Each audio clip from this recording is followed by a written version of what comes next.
आशा रखते हैं उससे। और जो सरकार अभी मौजूदा सरकार है उसके बारे में आपका क्या व्यू है? क्या आपको सपोर्ट मिला है? आपकी जो महत्वाकांक्षाएं हैं, आपकी आशाएं हैं, वो आप सोचते हैं कि आप पूरा कर पाएंगे इन परिस्थितियों में, और किस तरह हम आपकी मदद कर सकते हैं? तो हमने सोचा कि आज आपसे चर्चा हो। मैं आपको बताना चाहती हूँ कि आपने शायद देखा होगा कि हमारा एक ये भर्ती विधान निकाला है हमने। ये क्या, इसकी सोच क्या थी? जब 2 साल से मैं काम कर रही हूँ यूपी में, और जहाँ जहाँ मैं जाती हूँ मैं लोगों से मिलती हूँ, सबसे ज़्यादा देश में नौजवान यूपी में ही हैं। और जब भी मैं मिलती हूँ तो यही इश्यूज उठती हैं कि दीदी रोज़गार के लिए क्या करेंगे, हमारा विकास नहीं हो रहा है, हमारे लिए सरकार क्या करेगी। और ख़ासतौर से ये जो परीक्षाओं का जो मसला है, जो एकदम इस कदर बिगड़ गया है अब कि जैसे मैंने कहा, मैं स्टूडेंट से मिलती हूँ जो 5-6 साल उनके गवाए जाते हैं इसी में कि वेट कर रहे हैं। परीक्षा दे दी है, पैसे खर्च कर लिए हैं, ट्यूशन करा लिए हैं, माँ बाप ने मेहनत की है उनको ट्यूशन के लिए भेजने के लिए और सब फीस भरने के लिए। नियुक्तियाँ नहीं हो रही हैं, कुछ या तो कहीं कोई घोटाला हो जाता है, या फिर पेपर लीक हो जाता है, या फिर मार्कशीट मतलब वो पासिंग जो ग्रेड है उसको बदला जाता है। तो इस तरह से एकदम प्रताड़ित हो गए हैं लोग। तो हमने सोचा, देखिए सारी राजनीतिक दल, जितने भी राजनीतिक दल हैं, वो चुनाव के समय कहते हैं हम 25 लाख नौकरियां देंगे, 20 लाख रोजगार देंगे। तो हम में फ़र्क क्या है? तो मैंने अपनी टीम से बात की कि भाई फिर हम में फ़र्क क्या है? हम भी कह रहे हैं, कोई नौजवान कैसे जानेगा कि जो हम कह रहे हैं उसका क्या वैल्यू है, और हम कैसे देंगे ये नौकरियां। तो हमने सोचा क्यों ना हम नौजवानों के लिए एक अलग विधान बनाएं जिसमें हम लिखें कि हम ये जो 20 लाख नौकरी का वादा है, जो रोज़गार का वादा हम कर रहे हैं, ये 20 लाख रोज़गार आएंगे कहाँ से। तो हमने ये सब इसमें लिखा है। जो बने हैं आज तक, ये लोग कांग्रेस की 70 साल कहते हैं, जो बने हैं आज तक कांग्रेस ने बनाए हैं। IIT लीजिए, जितने भी लीजिए, बड़े बड़े हॉस्पिटल लीजिए, किसने बनाए? आज होते ही नहीं, क्योंकि इन्होंने तो बनाया नहीं है। 7 सालों में इन्होंने कुछ बनाया नहीं है। हाँ, जैसे आप कह रहे थे इससे पहले कि बेड ज़रूर रहे हैं। अब आप सबसे बात की, आपने कहा रेलवेज़ की बात की, NTPC का एग्ज़ाम है। अब रेलवेज़ को आप प्राइवेटाइज करेंगे तो क्या होगा? तो इसी तरह से जो सारी कंसिडरेशन है हमने इस विधान में डाली है। मैं सबसे आग्रह करना चाहती हूँ कि पढ़िए, आप जितने भी नौजवान हैं आप पढ़िए, क्योंकि देखिए शक्ति एक्चुअली आपके हाथों में है। आप कह रहे थे आपको भय है, डर लग रहा है, प्रदर्शन नहीं कर सकते, ये लोकतंत्र नहीं है। लोकतंत्र में सबसे बड़ी शक्ति आप ही के हाथों में है। क्या हो रहा है कि देश में ये ऐसी राजनीति फैल रही है जो चुनाव के समय आपको बहकाने का काम करते हैं।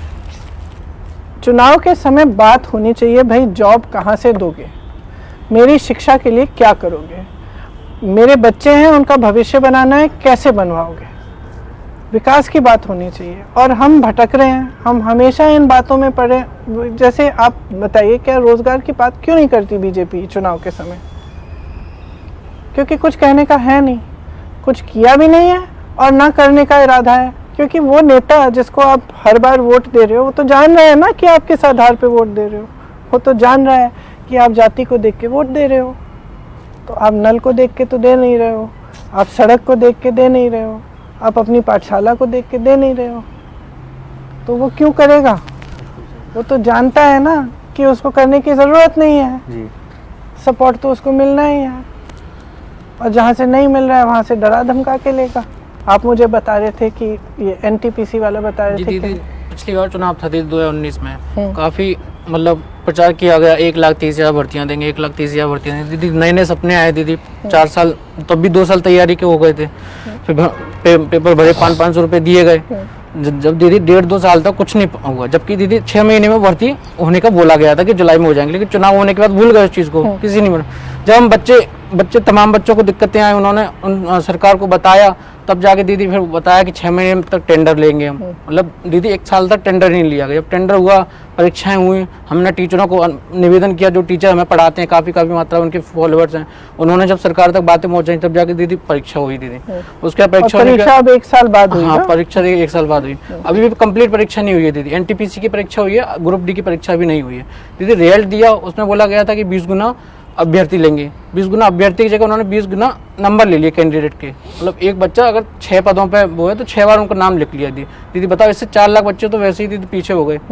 दीदी 3-3 साल घर से दूर रह के दीदी कोचिंग करते हैं दीदी, मतलब परिवार से आपने बोला खेलने की सुविधा है दीदी, 3 साल से 4 साल से खेल से बिल्कुल दूर है, केवल हाथ में कलम और किताब है, नोट्स है बस दीदी। ट्विटर पे कैंपेन चलाया क्या दीदी, ये रेल मंत्री जी का वो नहीं था दायित्व कि वो आके बताएं हमें सारी चीज़ें। कल मैं एक्चुअली एनटीपीसी के छात्रों से ही बात कर रही थी जिन्होंने एग्ज़ाम दिया है। मैं उनको बता रही थी, पुराना किस्सा सुना रही थी कि इंदिरा जी के समय का, जब वो प्रधानमंत्री थी तो जेएनयू की चांसलर थी, उस समय बड़ा प्रदर्शन हुआ वहाँ, तो उन्होंने पिटाई थोड़ी करवाई, वो गई वहाँ, बात की उन्होंने। वहाँ के जो छात्र संघ के अध्यक्ष थे उन्होंने उनके सामने पढ़ के सुनाया कि हम चाहते हैं कि आप इस्तीफ़ा दो, आपको चांसलर नहीं होना चाहिए। उन्होंने इस्तीफ़ा भी दिया अभी दीदी, ये नहीं हो रहा चांसलरशिप से जेएनयू का। क्यों? क्योंकि उन्होंने कहा कि हाँ एक्चुअली ये बात ठीक कह रहा है। तो जब सरकार, जब मंत्री, प्रधानमंत्री जब बात करने को राज़ी नहीं है, जब आप हर बार आप आवाज़ उठाएंगे तो आपको पीटा जाएगा, आपको तंग किया जाएगा, आपको प्रताड़ित किया जाएगा। आप बता रहे थे कि आपके जो शिक्षक हैं जो आपका समर्थन कर रहे हैं, आपको मदद कर रहे हैं, उनको भी धमकाया जा रहा है। मतलब तो ये तो लोकतंत्र में तो ये होना ही नहीं चाहिए जी। इनको समझ में नहीं आ रहा है कि ये इनकी ड्यूटी है, इनका धर्म है आपके प्रति। कोई आप पे एहसान नहीं कर रहा है आपको रोज़गार देके। तो 12 लाख पद अगर रिक्त पड़े हैं तो आपका हक है कि आपको वो रोज़गार मिले। लेकिन आज ये सिस्टम ये बन गया है कि जब आप अपना हक मांग रहे हो तो आपको पीटा जाएगा, चुप कराया जाएगा। और ये क्या तरीका है, मुझे समझ में ही नहीं आता कि किस तरह से एग्ज़ाम्स हो रहे हैं। हमने जो इसीलिए, क्योंकि हमने ये सब काफ़ी वो 69,000 वालों से, 21,000 वालों से सबसे बातचीत की, और ये जो विधान बनाया सबसे बातचीत करके बनाया। इसमें हमने एक प्रपोज़ल किया है कि एक टाइम टेबल होना चाहिए, और उस टाइम टेबल में सिर्फ आपका जो एग्ज़ाम का डेट, रिज़ल्ट का डेट, क्योंकि कई बार रिज़ल्ट 2 साल बाद आ रहा है, रिज़ल्ट 1.5 साल बाद आ रहा है। क्या मतलब हो गया? क्या पता कि वो एग्ज़ाम के पेपर कहाँ पढ़े हैं, किसने चेक किए हैं, 1.5 साल बाद, 2 साल बाद, किसको याद रखता है कि क्या है, क्या रहता है कि क्या है क्या नहीं है। तो हमने प्रपोज़ किया है कि अगर हमारी सरकार आती है तो हम एक टाइम टेबल बनाएंगे, उसमें हर एक परीक्षा, हर अलग परीक्षा के लिए डेट, रिज़ल्ट का डेट और नियुक्ति 6 महीने से ज़्यादा समय के बाद नहीं होगी। अगर उसका उल्लंघन किया जाएगा और जो टाइम टेबल है उसमें से इधर उधर गए तो एक हम कानून लाएंगे कि जो भी जिस अधिकारी ने ऐसा किया है उस पर कार्रवाई होगी। सारे एग्ज़ाम्स फ्री हो जाएंगे निःशुल्क, और एग्ज़ाम देने के लिए भी बस से जाना पड़े या ट्रेन से जाना पड़े तो आपका बस का भी जो टिकट है और ट्रेन का भी टिकट आपको फ्री मिलेगा, आप एग्ज़ाम का पास दिखाएंगे। जब उन्हें पता है दीदी कि हमारी मुख्य मांगे क्या हैं तो उनको सीधे से की जाए। अब ये भर्ती 2022-23 तक ले जाने की कोशिश की जाएगी कमेटी में दीदी। इसीलिए छात्रों यही मांगती है स्टार्टिंग से कि रेलवे का कैलेंडर जारी हो, अगर भर्ती नहीं होती तो उसका भुगतान भी अधिकारियों से लिया जाए। फिर आपको मतलब प्रताड़ित किया जा रहा है, तंग किया जा रहा है, साल आपके बिगड़ रहे हैं, करियर बिगड़ रहे हैं, आपकी पूरी, आप कह रहे हो, जैसे आप कह रहे हो आप 33 साल के, कितने साल के हो? 31 साल के हो गए हैं। अब ये शुरू कब किया आपने?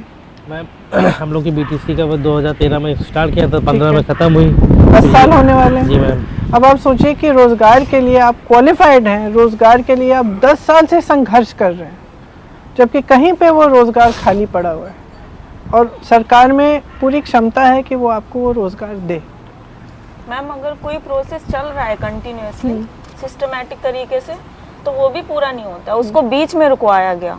ये 2016 की भर्ती है 12460, तो दिसंबर में इसका विज्ञापन आया, तो अच्छे तरीके से जो भी था प्रोसेस चल रहा था, और जैसे ही शपथ ग्रहण हुआ है, सरकार बनी है, उसी के अगले दिन ही हमको नियुक्ति पत्र मिलने वाला था।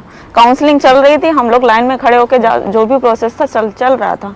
अचानक से हम लोगों को पता चलता है, नोटिस चिपका दिया जाता है बाहर कि किसी कारणवश ये काउंसलिंग रोकी जाती है, समीक्षा के नाम पर इसको रोक दी। आप कह रही है ना, जब तक शपथ लिया जी, तो जब तक शपथ लिया, उससे पहले चुनाव चल रहा था तो प्रोसेस चल रहा था, जैसे ही खत्म हो गया आपका यूज क्या है अब? बिल्कुल। तो खत्म, बंद और कर मैम दिया। अगर हम कुछ बात धरना प्रदर्शन बच्चों ने कितनी बार नहीं किया, कितनी बार शांतिपूर्ण तरीके से अधिकारियों से बात करी है, जाके हर एक चीज करी मैम इनका सबसे हमने। बड़ी चीज़ होती है कि इनकी अभी एक जो होती है कमेटी बनाना।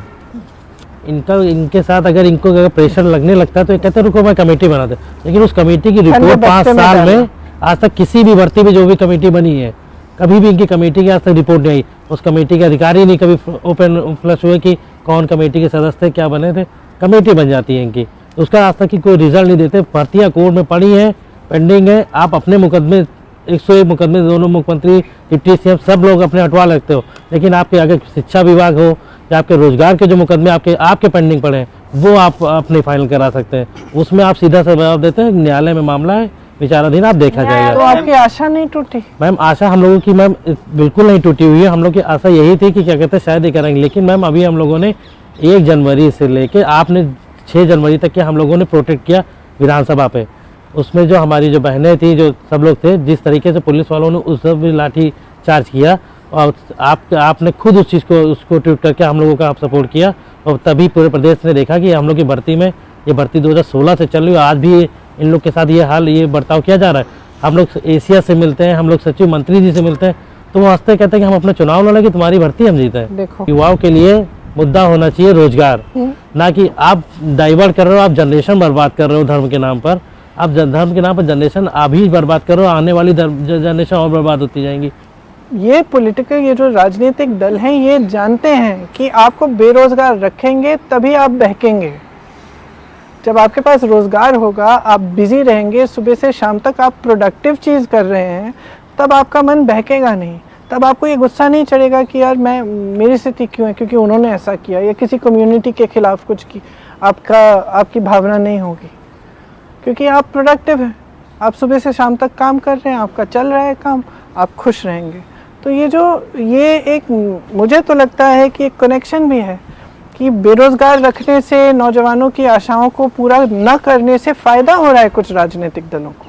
जो नकारात्मक राजनीति करते हैं उनका फ़ायदा ही होता है। हम लोग का टेक्यूब 3 प्रोजेक्ट था, उसमें MHRD और वर्ल्ड बैंक ने 2017 में वैकेंसी क्रिएट करी थी असिस्टेंट प्रोफेसर की, और उसमें ये एलिजिबिलिटी मांगी थी कि आपकी एक डिग्री या तो IIT की हो या NIT की हो, और वैलिड गेट स्कोर मांगा था। तो मेरी डिग्री NIT की थी और वैलिड गेट स्कोर भी था, मेरा सिलेक्शन हो गया उसमें, और मुझे झांसी में कॉलेज मिला यूपी में। मैं चाहता तो दूसरे स्टेट भी मिल सकता था, मैंने यूपी सेलेक्ट किया क्योंकि मैं यूपी से ही था। अब ये वो प्रोजेक्ट 3 साल के लिए इनिशियली वो केंद्र सरकार हमें सैलरी दे रही थी, इनिशियली 3 साल तक केंद्र सरकार ने सैलरी दी। उसके बाद एक MOU साइन हुआ था स्टेट और सेंट्रल गवर्नमेंट के बीच में कि आफ्टर 3 इयर्स केंद्र सरकार जब ये प्रोजेक्ट फिनिश हो जाएगा, वर्ल्ड बैंक की तरफ से जो सैलरी आ रही है हमारी बंद हो जाएगी, उसके बाद ये स्टेट के कॉलेजेस, टेक्निकल कॉलेजेस जो हैं हम लोग को एब्जॉर्ब कर लेंगे, रिटेन कर लेंगे। तो बाकी स्टेट्स ने, राजस्थान ने, मध्य प्रदेश ने, उत्तराखंड ने और त्रिपुरा ने, बहुत सारे स्टेट्स ने ये प्रोसेस शुरू कर दिया, हो भी गए। राजस्थान के भी कल मुख्यमंत्री जी ने ट्विटर पे डाला था, लेकिन उत्तर प्रदेश में अभी तक कुछ नहीं हुआ है मैडम। केवल आश्वासन देते कि हो रहा, लेकिन कुछ भी नहीं हुआ। अब जब जॉब लगती है तो मतलब काफ़ी चीज़ें, परिवार डिपेंडेंट हो जाता है उस इंसान पे, और फिर एकदम से सैलरी जीरो होती है, एकदम से जीरो पे होना, फिर परिवार चलाना बड़ा मुश्किल होता है, और फिर बहुत सारी चीज़ें हैं, इंसान लोन भी ले लेता है और पता नहीं फिर कैसे। मैम अभी हमारे साथ जो हो रहा है मैं वो बताने जा रही हूँ कि ये रोजगार मेला लगा रहे हैं जगह जगह, इसमें भी एक ड्रामा है। ये उसको कर रहे हैं कि जो पुराने NGOs हैं जो बेकार पड़े हैं, जिस पे कोई वर्क नहीं हो रहा है, उसको वो वेबसाइट उस पर डाले दे रहे हैं और कह रहे हैं कि यहाँ पर जाकर के रोजगार, ये कंपनी है यहाँ जाइए। मैं भुक्तभोगी हूँ, हमारा 15 साल पुराना NGO है, मेरा फोन वहाँ पर है, मैं आपको दिखाऊं कि कितने मेल आए हैं, 150 आवेदक हैं उसमें, और हमारे पास कौन सी कंपनी है। मैंने तो एक NGO चलाया था और उसके लिए लेकर के लोग आ रहे हैं मेरे पास कि जॉब के लिए 8,000 के लिए, और उसको वही मैंने कहा कि तुम्हें ये मिला कहाँ से, ये कैसे हो रहा है? तो कहने लगे नहीं, ये वहाँ रोजगार मेला में वेबसाइट पे आपका लिखा हुआ था, तो मुझे मैं आई हूँ यहाँ पे। तो बेसिकली जिसकी भी रजिस्टर्ड है उसको लगा रहे हैं वहाँ, जी, नंबर दे रहे हैं, दिखा रहे हैं कि मैंने इतने लाख दिए हैं, ये चीज ये कर रहे हैं। और जबकि वो रोजगार मेला, मैं बता रही हूँ कि मैं मुंह छुपा रही हूँ कि इन बच्चों का सामना कैसे करूँ कि ये रोजगार 8,000 के लिए आ रहे हैं।